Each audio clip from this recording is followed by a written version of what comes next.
Hi, hello, and howdy. I'm Aaron. Today we're going to go over some gift giving ideas for the gamers in your life.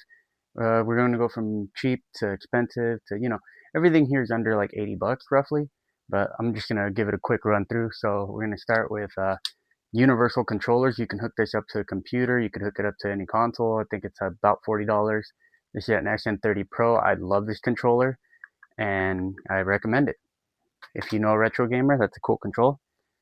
Stuff like this, novelty shit, pretty cool. Most gamers aren't gonna pick this stuff up for themselves unless they're like me and they're into collecting shit.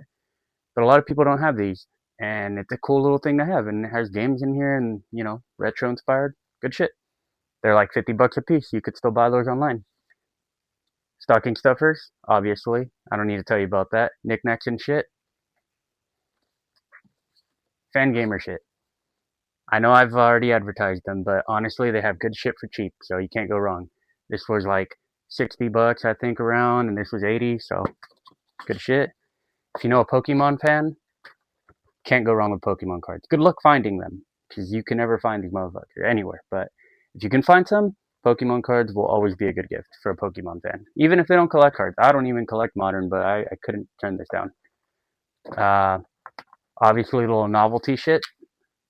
You know, again, I walked by these. I couldn't deny them. I was just like, these are fucking cool. I don't even want to use them. They're just fucking cool. It's like what, 10 bucks? So that can't go wrong with that.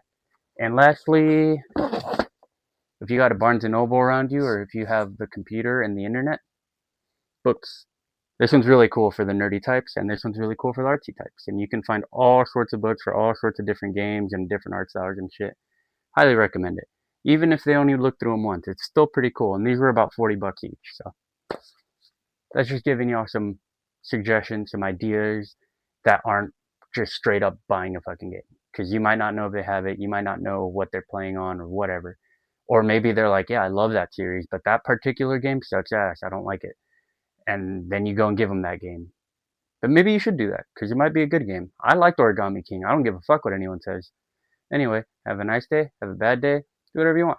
Later.